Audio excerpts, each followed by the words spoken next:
Hello everyone, me Shivani. I am well and I hope you all are doing well. तो आज जो हूँ मैं अपनी एक नई वीडियो के साथ आ गई हूँ। तो हमारा आज का चैप्टर है we are not afraid to die if we can all be together. इस चैप्टर की इंट्रोडक्शन मैं पिछली वीडियो में दे चुकी हूँ। आप लोग प्लीज़ वीडियो को ज़्यादा से ज़्यादा देखिए ताकि आपको जो है पिछली वीडियो से पता लग जाए कि अगली वीडियो का कंटेंट क्या होने वाला है। तो अब इस चैप्टर की जो हूँ मैं वर्ड टू वर्ड एक्सप्लेनेशन आपके लिए लाई हूँ। तो आज उसको शुरू करते हैं। Let's start the chapter.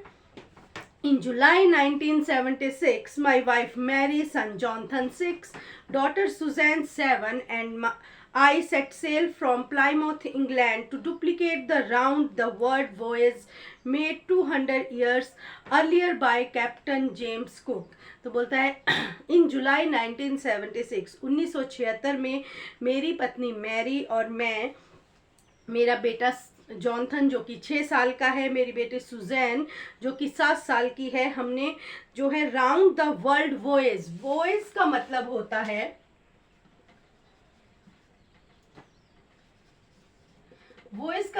है यात्रा करना।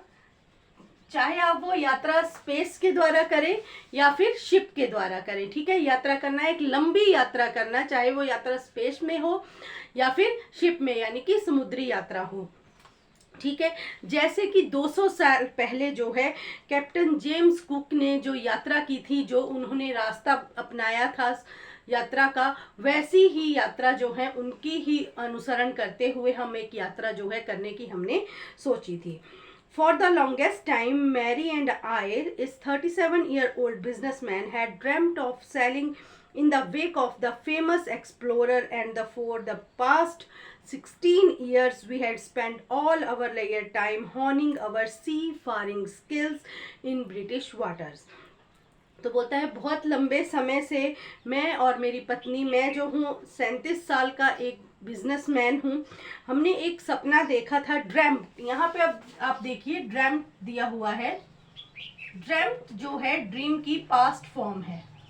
Dreamed is the past form of the dream. तो पहले से सपना देखा हुआ है, हमने देखा हुआ है कि हम जो है, जो कैप्टन जेम्स कुक ने जैसे वर्ल्ड को एक्सप्लोर किया था समुद्री यात्रा करके, वैसे ही मैं और मेरी पत्नी जो है वैसे ही एक यात्रा करने का हमने सपना देखा था। And for the past years, और पिछले 16 सालों से we had spend all our लेयर टाइम, अपना जो भी खाली समय होता था उसे हम किस में स्पेंड करते थे? Honing our seafaring skills in British waters. अपनी सी फारिंग स्किल्स को, समुद्री यात्रा के लिए जो भी स्किल्स चाहिए थी उन्हें जो है हम उभार रहे थे, विकसित कर रहे थे, सीख रहे थे। होनिंग मतलब किसी चीज को विकसित करना। होनिंग मीन्स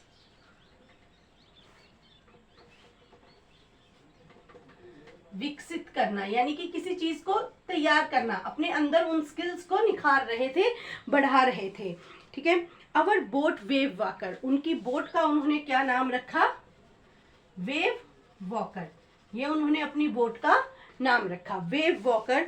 ए 23 मीटर लंबी, 30 टन वुडन हल्ड, 30 टन की वो उसका भार था, वुडन हल्ड किश्ती नुमा ढांचा जो था, had been professionally build, professionals के द्वारा उसे बनवाया उन्होंने, जो प्रोफेशनली जो शिप मेकर्स होते हैं उनसे उन्होंने बनवाया अपनी बोट को। We had spent months fitting it out, और उसे तैयार करने में महीनों लग गए। And testing it in the roughest weather we could find, और फिर उसको हमने टेस्ट भी किया। जो हमारी बोट है, ये जो बोट है वेव वॉकर, उसे हमने जितने भी वहाँ पर, यानी कि जो समुद्र में जितना भी रफेस्ट वेदर होता था, ठीक है, कठिन से कठिन वेदर में, उसमें हमने अपनी बोट को ले जाकर उसको टेस्ट भी किया कि ये समुद्री यात्रा के लिए परफेक्ट बन चुकी है या नहीं। The first leg of our plan 3 year 1,05,000 kilometer journey passed pleasantly as we sailed down the west coast of Africa to Cape Town. तो बोलता है द फर्स्ट लेग मतलब जो पहला भाग हमारी यात्रा का था, 3 साल की जो हमारी यात्रा थी उसका जो पहला भाग था, 1,50,000 किलोमीटर की जो हमारी जर्नी थी, वो बड़ी हंसी खुशी बीत गई। ठीक है, जो कि हमने वेस्ट कोस्ट, पश्चिमी तट से अफ्रीका के केप टाउन तक हमने की, वो बड़ी हंसी खुशी बीत गई। देयर बिफोर हेडिंग ईस्ट, अब हमने ईस्ट की तरफ को बढ़ना था, पूर्व की तरफ को अब हमने बढ़ना था। वी टुक ऑन 2 क्रूमैन, हमने 2 क्रूमैन जो है हायर कर लिए, American Larry vigil and Swiss herb sizzler. तो बोलता है एक का नाम था लैरी विजल जो कि अमेरिका से थे, और दूसरे का नाम था हर्ब सिजलर जो कि स्विट्जरलैंड से थे। To help us tackle one of the world's roughest seas, the southern Indian ocean. तो अब हमने वर्ल्ड के रफेस्ट सी में से गुजरना था, उसकी यात्रा हमने करनी थी साउदर्न इंडियन ओशियन की। तो इसके लिए हमने जो है 2 क्रूमैन हायर कर लिए, जिनमें से एक का नाम था लैरी वेजल और दूसरे का नाम था herb sizzler. On our second day out of Cape Town, we began to encounter strong gales. जब कैप टाउन का हमारा दूसरा दिन चला, we began, हमारा सामना किससे हुआ? एनकाउंटर मतलब सामना होना। एनकाउंटर मीन्स सामना होना। हमारा एनकाउंटर किससे हुआ? Strong Gales. गेल्स मतलब तेज हवाओं से। गेल्स मीनिंग तेज हवाएं।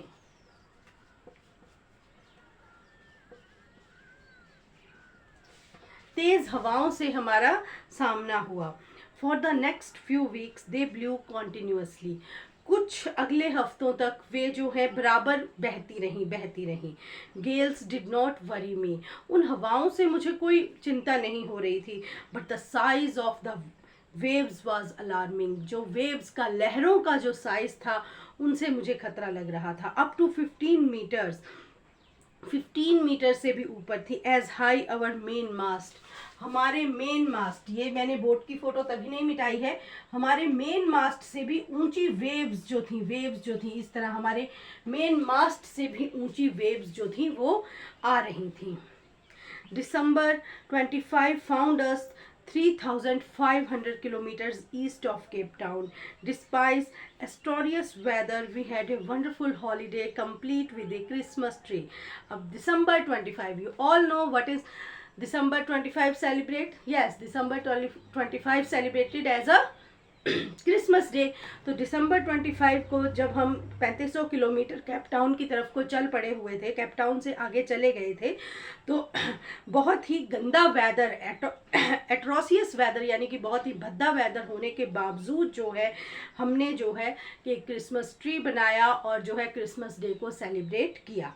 New year's day saw no improvement in the weather, जब न्यू ईयर का भी डे आ गया यानी कि 1 जनवरी का भी दिन आ गया, वेदर में कोई इम्प्रूवमेंट नहीं हुआ। But we reach that it had no change soon, but we reason that it had to change soon, लेकिन हमें ऐसा लग रहा था कि ये जल्दी ही चेंज हो जाएगा। एंड इट डिड चेंज, और ये चेंज हुआ। फॉर द वर्स, बोलता है गंदे से और ज़्यादा गंदा हो गया, यानी कि बहुत ज़्यादा भयानक जो है वेदर, मौसम जो है हो गया। At dawn on January 2, dawn का क्या मतलब होता है? डॉन मीन्स भोर, यानी कि जब सूरज की पहली किरण जो है निकलती है उसे डॉन कहा जाता है। एट डॉन ऑन जनवरी 2 जनवरी की सुबह द वेव्स वर जिजांटिक, जिजांटिक मतलब बहुत बड़ी, विशाल काय जो थी वो वेव्स जो थी, लहरें जो हो गई। We were sailing with only a small storm jib and were still making 8 knots, और हम एक स्मॉल स्टॉर्म जिब के साथ जो है क्या कर रहे थे? यात्रा कर रहे थे। As the ship rose to the top of each wave we could see endless enormous seas rolling towards us, जैसे ही शिप जो है, ईच वेव, जैसे शिप जो थी वेव के साथ इस तरह ऊपर को पहुंचती थी, तो ऐसा लगता था कि वो जो इनॉर्मस बहुत बड़ा समुद्र है वो हमारे ऊपर ही आ जाएगा। And the screaming of the wind and spray was painful to the ears, और जो विंड्स की, हवाओं की जो आवाज़ें थी उससे जो थे कान भी दर्द हो रहे थे। To slow the boat down we drop the storm jib and lashed a heavy mooring rope in a loop across the stern. हमने क्या किया? Slow the boat down, boat को थोड़ा सा स्लो किया और जो स्टॉर्म जिब थी, स्टॉर्म जिब मतलब तूफान से लड़ने के लिए जो जिब होती है, ठीक है ना, यानी कि लहरों से को अपने से दूर रखने के लिए, अपने से बचाने के लिए कि ये जो लहरों का पानी है ये हमारे ऊपर ना आए, हमने उसके साथ जो है बहुत एक रस्सियाँ रखी हुई होती हैं, उनके साथ जो है उसको स्टर्न को जो है बांध दिया। जो ये स्टर्न है उस जिब के साथ जो है, रस्सियों के साथ जो है उनको हमने बांध दिया। Then we double lashed everything, और हमने डबल करके हर चीज़ को जो है, हर चीज़ को हमने बांधा, इस तरह डबल करके जो है हमने हर चीज़ को बांध दिया। Then we double lashed everything, went through our life raft drill, attached life lines, donned oilskins and life jackets and waited. फिर हमने क्या किया, जो हमारे लाइफ राफ्ट ड्रिल थे, यानी कि जो बोट्स वगैरह छोटी लाइफ शिप के अंदर जो लाइफ सेविंग जो भी चीज़ें होती हैं उन्हें भी हमने संभाल कर रख लिया। अपनी लाइफ लाइन्स जो भी थी, जो हमारे पास लाइफ जैकेट्स थी, डोंड का मतलब होता है पहनना, डोंड मीन्स पहनना, डोंड मीन्स पहनना। जो भी लाइफ सेविंग चीज़ थी यानी कि वो हमने अपने पास रख ली, और जो लाइफ जैकेट्स थी उन्हें हमने पहन लिया। एंड वेटेड, और वेट करने लगे कि जो वेदर है वो शायद इम्प्रूव होगा। The first indication of impending disaster came at about 6 p.m. with an ominous silence. The first indication, जो पहला इशारा हुआ of impending disaster. Impending disaster यानी कि जो तैयार बैठा था, एक भयानक रूप से एक सर्वनाश जो तैयार बैठा था, वो 6 बजे जो है बिल्कुल ominous silence, एक अशुभ चुप्पी वहाँ पर हो गई।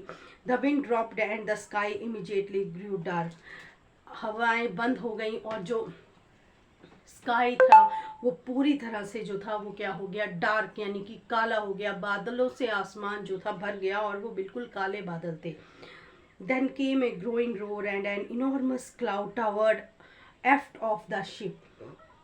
फिर बोलता है एक बहुत जोर से ग्रोइंग रोर आवाज आई, ठीक है ना, एंड एन, और एक बहुत बड़ा क्लाउड जो है toward aft of the ship.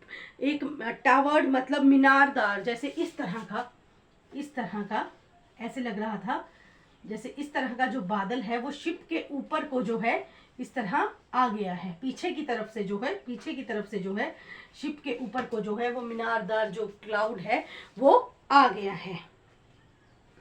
With horror I realise that it was not a cloud, लेकिन डर के मारे मुझे, जब मैंने देखा उसे ध्यान से, तो मुझे पता लगा कि ये क्लाउड नहीं था, but a wave like no other I had ever seen. ये एक तरंग थी, एक लहर थी जैसी कि मैंने पहले कभी नहीं देखी थी।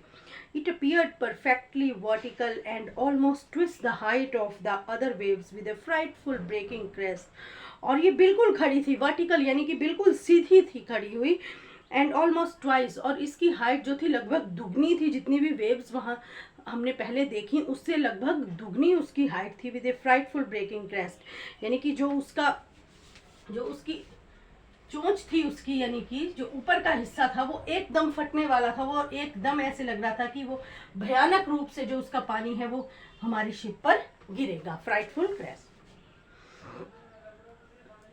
The roar increased to a thunder as the stern moved up the face of the wave, and for a moment I thought we might ride over it. The roar, जैसे ही वो रोर आवाज़ बढ़ी वो एक थंडर में change हो गई, और स्टर्न जो है मूव्ड अप, और जो हमारी इसका स्टर्न था ये वेव की तरफ को मुड़ गया, ठीक है ना, इतनी जोर की वेव आई वो वेव की तरफ को मुड़ गया। एंड और 1 मिनट के लिए ऐसा लगा कि हम जो है उस वेव के ऊपर जो है तैर रहे हैं, उस वेव के ऊपर हैं। But then a tremendous explosion shook the deck, लेकिन तभी एक बहुत भयानक जैसे धमाका हुआ और सारा जो डेक था, जो शिप का डेक था वो एकदम हिल गया।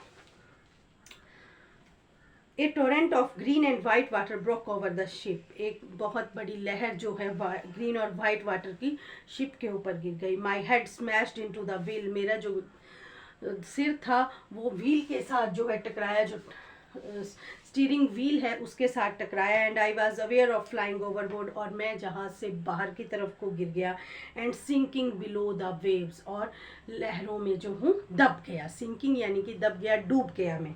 I accepted my approaching death, मैंने अपनी मृत्यु को मान लिया था कि मैं अब मृत्यु के करीब हूँ। And as I was losing consciousness, और मैं जो था बेहोशी में था, अपनी कॉन्शियसनेस ख़त्म हो रही थी मेरी। आई फेल्ट क्वाइट पीसफुल, और मैं बिल्कुल पीसफुल शांति महसूस कर रहा था। अनएक्सपेक्टेडली, अचानक, my head popped out of the water, मेरा हेड जो था वाटर से ऊपर की तरफ को उठा।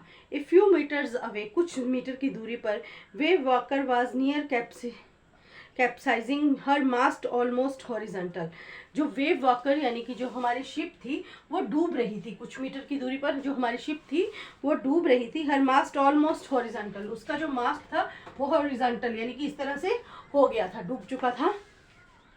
देन ए वेव हर्ल्ड हर अपराइट, तभी एक वेव आई और उसने उसको अपराइट ऊपर की तरफ को कर दिया। My lifeline jerked taut. I grabbed the guard rails and sailed through the air into Waywaker's main boom. और बोलता है उनके साथ वो रस्सियाँ तो बांधी हुई थी उन्होंने, जो भी लाइफ जैकेट्स और जो जो उन्होंने लाइफ राफ्ट ड्रिल्स वगैरह जो बांधी हुई थी, रस्सियों से उन्होंने अपने आप को बांधा हुआ था मास्ट के साथ। तो जैसे ही वो वेव आई, वो भी जो था जैसे वो सीधी हुई जब शिप, तो जो नरेटर था वो भी जो है उछलता हुआ शिप के मेन बूम पर जो है आकर जा गिरा, यहाँ पर आकर जा गिरा।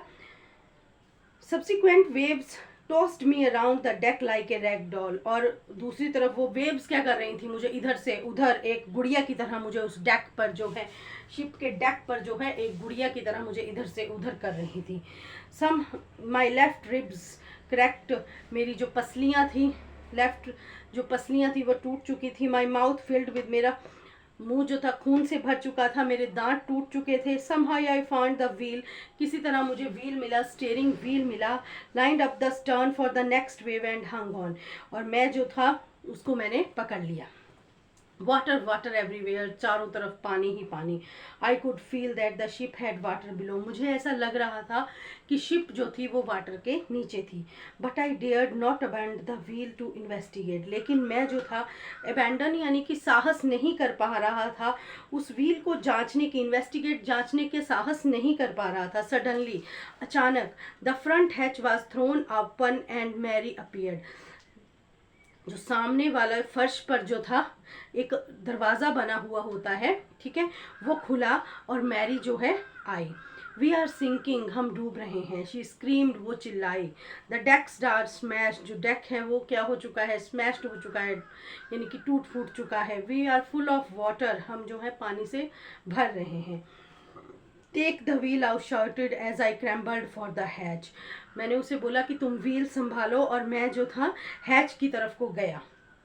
Larry and Herb were pumping like madman, Larry और हर्ब जो क्रूमैन हमने हायर किए थे वो पंप से जो थे पानी पागलों की तरह, मैडमैन यानी कि पागलों की तरह पानी को बाहर निकाल रहे थे। ब्रोकन ट्रिम्बर्स हंग एट क्रेजी एंगल्स, जो टूटी हुई लकड़ियाँ थी वो जो थी शिप की, जो एंगल्स थे लोहे के जो थे उन पर लटक गई हुई थी। The whole starboard side burst inward, जो स्टारबोर्ड था वो सारा दब गया हुआ था, बर्ड इनवर्ड्स अंदर की तरफ को धंस गया हुआ था। Clothes, crockery, charts, tins and toys sloshed about in deep water, और जो कपड़े थे, क्रॉकरी थे और जो भी सामान था बच्चों के टॉयज वगैरह वो सब उस गहरे पानी में बह रहे थे। आई हाफ स्वैम, मैं आधा तैरता हुआ, half crawled into the children's cabin, आधा रेंगता हुआ बच्चों के कैबिन तक पहुंचा। Are you all right, I asked, मैंने पूछा क्या आप ठीक हैं। यस, उन्होंने कहा हाँ। They answered from an upper bunk, but my head hurts a bit, said Sue, उन्होंने ऊपर के बंक यानी कि वहाँ पे ऊपर जैसे सोने के लिए प्लेस बनाया हुआ होगा, उस पर से उन्होंने बोला कि हाँ जो हम ठीक हैं, लेकिन मेरे सिर पे थोड़ा सा लग गया है, स्यू ने कहा, pointing to a big bump above her eyes, अपनी आँख के ऊपर जो है बहुत बड़ी सी सूजन को दिखाते हुए वो बोली। I had no time to worry about bumped heads, उस टाइम मेरे पास ये टाइम नहीं था कि मैं उसके सूजे हुए सिर की चिंता करता। After finding a hammer, screws and canvas, मैंने जब हैमर, हथौड़ा, कुछ स्क्रू और कैनवास, एक बड़ा सा कपड़ा यानी कि उसको ढूंढने के बाद I struggle back on deck, मैं दोबारा हिम्मत करता हुआ, स्ट्रगल करता हुआ, संघर्ष करता हुआ डेक पर पहुंचा। With the starboard side bashed open, जो स्टारबोर्ड की साइड जो धंस गई हुई थी, मैंने उसको जो है फिर उसको ठीक करने का शुरुआत कर दी। We were taking water with each wave that broke over us, if I couldn't make some repairs we would surely sink. फिर मैंने उसको ठीक करना शुरू कर दिया। अगर मैं वो रिपेयर्स नहीं करता तो हम जो थे ज़रूर डूब जाते। Somehow I managed to stretch canvas and secure waterproof hatch covers across the gaping hole. किसी तरह मैंने उस कपड़े को जो है, उस कैनवास को जो है, जहाँ जहाँ पर वो हैच टूटा हुआ था वहाँ पर उसे लगाने की कोशिश की। एंड सिक्योर वाटरप्रूफ हैच, फिर ताकि जो है पानी जो है अंदर ना आ सके, और जो गैपिंग होल्स वहाँ पर भी वो कैनवास जो है लगा दिया। Some water continue to stream below, कुछ पानी जो है फिर भी आता रहा, but most of it was now being deflected over the, लेकिन अब जो था काफ़ी सारा पानी जो था अलग साइड को जा रहा था, अब वो बोट के अंदर नहीं आ रहा था। More problems arose when our head pump started to block up with the debris floating around the cabins and the electric pump short circuit. ज़्यादा प्रॉब्लम तब हो गई जब हमारा हेड पंप जो है वो ब्लॉक होना शुरू हो गया, जो हमारे पंप्स थे वो ब्लॉक होना शुरू हो गए, क्योंकि कूड़ा करकट जो था वहाँ कैबिन्स में वो सारा उसमें फंस रहा था और उनमें शॉर्ट सर्किट हो गया। The water level rose threatening, और जो पानी का जो लेवल था वो जो था भयानक रूप से बढ़ रहा था। बैक ऑन डेक, मैं दोबारा डेक के ऊपर वापस गया। I found that our 2 spare head pumps had been wrenched overboard. मुझे याद आया कि हमारे 2 हेड पंप जो थे वो वहाँ पर थे, लेकिन वो भी क्या हो गए थे, पानी की वजह से इधर उधर चले गए थे। Along with the forced sail the jib, उसके साथ क्या चली गई थी, जो हमारी रस्सी थी, द जिब जो थी, द डिंगीज, डिंगीज का मतलब होता है छोटी छोटी जो लाइफ सेविंग बोट्स होती हैं, अगर ऐसा शिप में कुछ हो जाए तो लाइफ सेविंग जो बोट्स होती हैं उन्हें डिंगीज कहा जाता है, वो भी, और जो मेन एंकर था वो भी सब जो है वो रेंच्ड हो चुके थे, यानी कि पुल डाउन हो चुके थे पानी से, सभी इधर उधर हो चुके थे। Then I remembered we had another electric pump under the chart room floor. Ship में कोई चार्ट रूम राम का कमरा होता होगा, तो वहाँ पर मुझे याद आया कि हमारे पास एक और इलेक्ट्रिक पंप है। I connected it to an out pipe, मैंने उसे कनेक्ट किया and was thankful to find that it work, और मैंने भगवान का शुक्र किया कि ये काम कर रहा था। The night dragged on with an endless bitterly cold routine of pumping, steering and work the radio. Night हमारी कैसी बीती, बोलता है bitterly cold routine of pumping, उस ठंडे पानी को पंप से निकाल कर स्टीयरिंग व्हील पर जो है काम कर करके, और वर्किंग द रेडियो, रेडियो पर काम कर करके, यानी कि सिग्नल दे देकर। We were getting no replies to our mayday calls, हमने जितनी भी कॉल्स की उसका हमें कोई रिप्लाई नहीं आया, which was not surprising in this remote corner of the world. इसमें कोई चौंकने वाली बात नहीं थी, क्योंकि ये वर्ल्ड का ऐसा कॉर्नर था जहाँ पे हमें कोई रिप्लाई आना ही नहीं था, यहाँ यानी कि वहाँ पे कोई नेटवर्क ही नहीं होगा। स्यूज हैड स्वोलन अलार्मिंगली, और जो स्यू का जो सिर था वो काफ़ी सूज गया था। She had 2 enormous black eyes, और उसकी आंखें जो थी बड़ी बड़ी काली हो गई थी। And now she showed us a deep cut, फिर उसने जो है अपनी बाजू पे एक डीप कट भी हमें दिखाया। When I asked why she had not made more of her injuries before this, जब मैंने उससे पूछा कि तुमने पहले अपनी इंजरीज के बारे में हमें क्यों नहीं बताया, शी रिप्लाइड, उसने उत्तर दिया, I did not want to worry you when you were trying to save us all, मैं आपको और चिंता में नहीं डालना चाहती थी जब आप जो है हमें बचा रहे थे। तो आज की वीडियो में बेटा इतना ही पढ़ेंगे, बाकी का जो बचा हुआ पार्ट है उसे हम अगली वीडियो में पढ़ेंगे। अगर आपको मेरा समझाया हुआ चैप्टर समझ में आता है और चैप्टर अच्छा लग रहा है तो प्लीज़ वीडियो को लाइक, शेयर और चैनल को सब्सक्राइब ज़रूर करें। Stay safe, stay healthy.